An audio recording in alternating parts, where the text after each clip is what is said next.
Hello, and welcome to today's episode of the Balanced Approach podcast. I'm your host, Louis Padian. Make sure you are subscribed wherever you get your podcasts to be kept up to date. Hello and welcome back. And today's title is a bit clickbaity. So it's titled Your Average, but not as in you are average, but talking about what you do on average and why consistency matters more. Often people really stress about and overly stress over the occasional indulgent meal, if they didn't miss a gym workout, and worrying about these smaller events, whilst they might seem big, and doing all their progress. When actually we need to be focusing on what we're doing on average. Your average day, your average week, not those one-off moments. So in this episode today, we're going to be diving into why consistency and why the sort of average behaviors and slightly improving those is the key to sustainable health changes and meaningful impact long-term, backed by some research which might surprise you as well. So we shall jump straight into the main 4 key insights. Number 1, the power of consistency over perfection. And the way that I might frame this is progress over perfection. We're looking at making those small incremental changes, being consistent with them, rather than trying to be a 10 out of 10 every day and holding on for as long as we can. What I'd refer to as white knuckling it. Hold on for as long and as hard as we can until we basically fall off. That's not the way to make meaningful, lasting change. So research shows that sticking to healthier habits 80% of the time leads to meaningful progress without requiring perfection. And this is where we might start with that graded approach. You might hear about 5 a day. You might hear about your 10,000 steps a day. Some people may never get there, and that's completely fine. But starting where they're at, meeting them where they're at. If somebody's eating no fruit and veg, which is more common than you might think, so if that is you, don't feel judged by this. I work with a lot of people who don't enjoy fruit and veg. They don't have any regularly. They might have one occasionally every couple of days. But building that up, there's huge health benefits. There's huge well-being and weight loss benefits to that. But us starting at, right, where can we fit in the first piece? Rather than going, right, you need to be eating your 5 a day. That might seem like an insurmountable hill for a lot of people. And we know there's huge benefits to cardiovascular health and well-being just by hitting 2.5 on average per day. So us meeting and going, right, how can we get that first one in? Can we get something at breakfast? Can we have it as a snack? Can we get some vegetables in our dinner that we might like? Have a look at how different ways we can make them more appealing, different ways of cooking them, different types that we might not have tried. Those are the things I'll be focusing on, and focusing on that graded approach and not aiming to be perfect. That is what leads to that gradual approach, because once you've got that first one in, 0 to 1 is often the hardest part. Then 1 to 2 is a bit easier. 2 to 3 is a bit easier. And if you're eating 3, then actually you're doing really well. I think it's about 17% of the population hit their 5 a day on average. So us hitting 3, 4, hopefully 5 in the future starts with that progress over perfection. And that means looking at those small daily actions, being consistent with things like your fruit and veg, your protein intake. If we're looking at physical activity, for example, that might be, again, the insurmountable hill is 10,000 steps a day, and you're currently sat at 1,000 to 2,000 steps. You might not even know how many steps you're currently doing. Us going, right, so how can we get to 3,000 or 4,000 steps? And we know steps, for example, sits on a bit of a J curve. For those of you who don't know what it means, that more steps doesn't even equal more benefits. The initial increase in physical activity through things like monitoring our steps actually has the most benefits. And us hitting about 6,000 to 7,000 steps on average per day tends to get most of the health benefits. There are a little bit more as we push on, but it's not anything compared to what we get from increasing from 2,000 to 3,000 to 4,000 to 5,000. So what they tend to find in the research is that things like being consistent with your daily actions around your physical activity can reduce your mortality risk by 25 to 35%, which is massive. So just little things, being consistent with that, putting in those 5 to 10 minute walks occasionally throughout the day, trying to get 1 or 2 of those in throughout the day, stacks up over the course of weeks, months, and years. Next up is the problem with focusing on the negative side of the slip-ups. We naturally have a negativity bias. We naturally look at the things that we're currently not doing or the things that didn't go so well, rather than focus on the vast majority of things that are going. A little task that I like to set for patients and clients is getting them to reflect on what went well each day, looking at 1, 2, maybe 3 things each day that have gone to plan. Don't have to be big things. They can be little things. And us sitting there thinking there and sort of tweaking our mind to more of a positive bias of, I got up and got dressed today. I managed to get outside for a 5-minute walk. I had a piece of fruit today rather than reaching for a snack. Think about it, might only be 3 things now, but over the course of a year, that's over 1,000 things that we're consciously bringing our focus to that we're currently doing well. And often when I sit down with people, they focus on the 5 to 10% things that they're not currently doing, what they can do more of, what they're doing wrong. Actually, there's 90 to 95% of things people have got going well. And that can really reframe their perspective of themselves, of someone, instead of being someone who's failing and not doing enough, to go, actually, I'm doing all right. Yeah, there's a little thing that I can focus on, potentially as a way to improve that, but I'm not as bad as I think I am. And that's where that negativity bias can really, really drain and pull us down. So this is where we focus on building a 80-20 principle, really, where we're trying to maintain that perspective. 80% of the results come from 20% of our efforts. So us focusing on foundation habits is what I'd call them, on things that serve us well. They lead to the vast majority of our success. And focusing on us doing them well, again, not trying to be perfect with them, but looking at that perspective, actually allows us to have a better perspective on how things are going. If we know that we are sleeping well, we are moving, being physically active, we are having a nutritious diet, fruit and veg, lean protein sources, we are being sociable, that's going to take us the vast majority of the way there.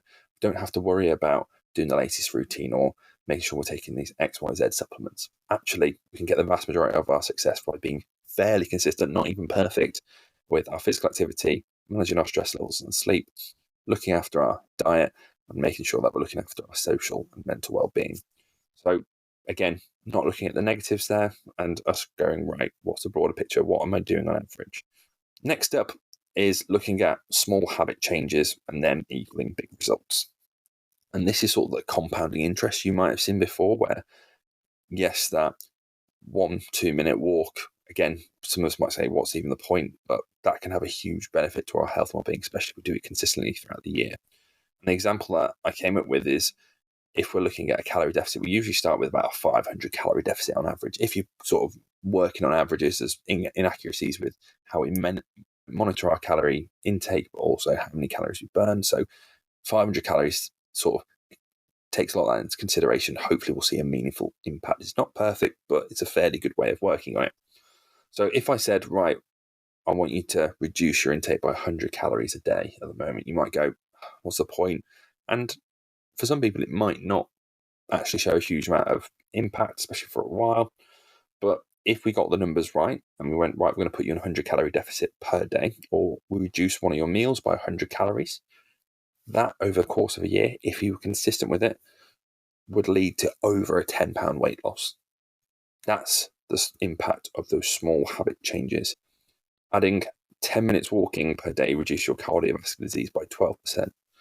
That is massive. So again, getting outside for just a 5-10 minute walk, going for a walk for 5 minutes and walking home for 5 minutes, or parking a bit further away, all these little pockets of activity can add up to 10 or more minutes of walking per day.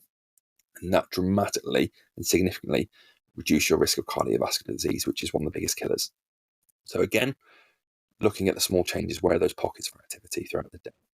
Number 4 is how we'd sort of reframe social occasions. And this is something I often speak to clients and patients about. They're worried about big meals out. Often this might happen weekly, or social events, when actually that's not the main focus. They can have a little impact, but not a meaningful impact on our overall progress. And actually, we're better off focusing our energy on what we're doing day to day. Yes, we might have some strategies around those social occasions, but realistically, we don't want to take too much away from them as well. I don't expect you to turn up to your evening meal with your family out with your Tupperware pre-packed.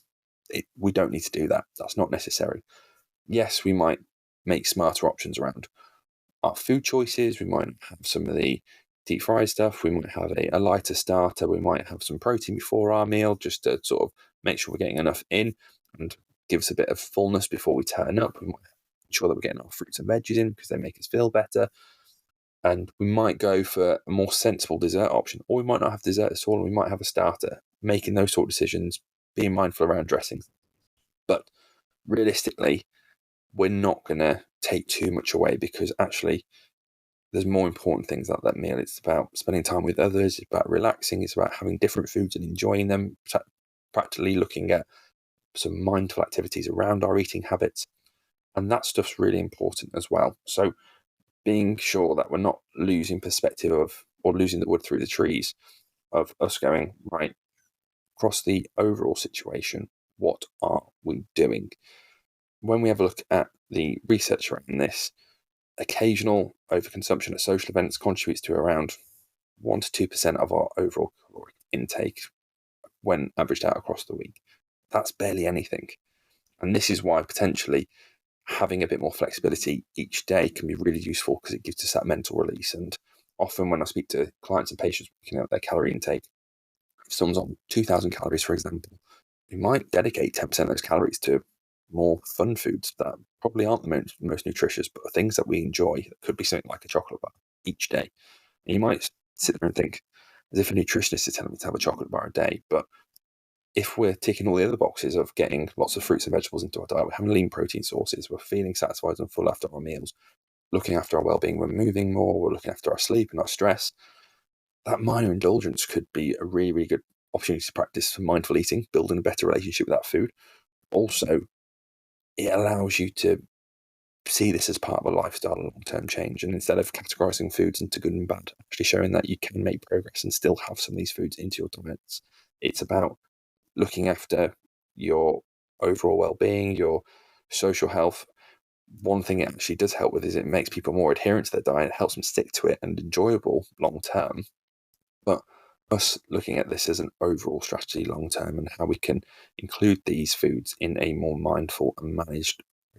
So what sort of things would I recommend around looking at your average? So 3 sort of strategies I've come up with. So focus on building repeatable habits, things that you're doing day to day, week to week. How can I slightly improve those? How can I slightly improve my daily breakfast that I'm probably having before taking my breakfast to work? Make that more nutritious, more calorie aware if I'm trying to lose weight. Have a little bit more protein there. Try and get one of my 5 or more of my 5 a day into that meal, because that's often a meal that people most struggle with making them more nutritious. How can I have a look at the additional calories I might be having throughout the day of snacking or drinks, and making more sensible options instead of having a full fat dairy latte, having something like a semi-skimmed or a skimmed milk in there. If you're doing that multiple times throughout the day or even across the week, that slowly adds up and can have a really big impact on.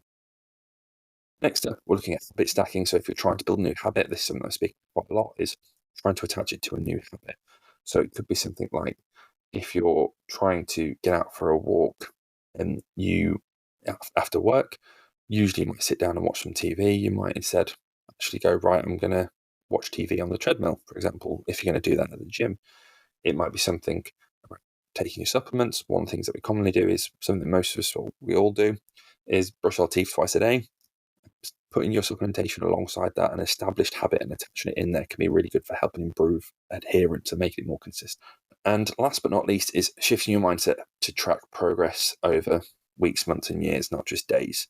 We're not looking at a 90-day shred or a 30-day shred or anything like that. We're looking at a healthy lifestyle change long term. We're looking at trying to get those benefits on our cardiovascular disease, which as a consequence will probably be a healthier weight, we'll probably live a healthier and happier life, we'll probably have a better waist circumference as a consequence of making all these healthy decisions long term, and that in turn will health and well-being. So one thing I'd ask you to do before you turn off this podcast is take a moment, sit down and reflect on how can you focus on more on what you're doing consistently rather than on occasions. What sort of thing are you doing day to day or week to week that can have a slight improvement? Doesn't have to be a list as long as your arm. When I work with clients and patients, we always talk about 1, 2, maybe 3 things to focus on. Anything else is a bonus, but maybe having 1, 2, 3 or 3 things written down, that's more than enough. Often gives us a few different areas that we can work on without being overwhelming. So remember, progress isn't about being perfect. It's all about having that mindful approach. We're looking at progress over perfection. Try not to focus on those slip-ups too much. Looking at small habits to try and get big changes long term. And then also reframing those social occasions and their contributions to our current intake is actually not being as big as we might worry that they are. So thank you very much for listening today, and I look forward to catching up. Thank you very much for listening to the Balanced Approach podcast. If you have any questions, queries, or would like to reach out to me, please do. I am at Louis Padian Nutrition, which is at LOUISPADIAN Nutrition on Instagram, Facebook, TikTok, and all social media platforms. If you're looking for support in achieving your goals and living a healthier and happier and more balanced life in the process, just click the link below and inquire about working with me. But remember to subscribe wherever you're listening, share it if you think that people might find it useful, and I shall speak to you soon.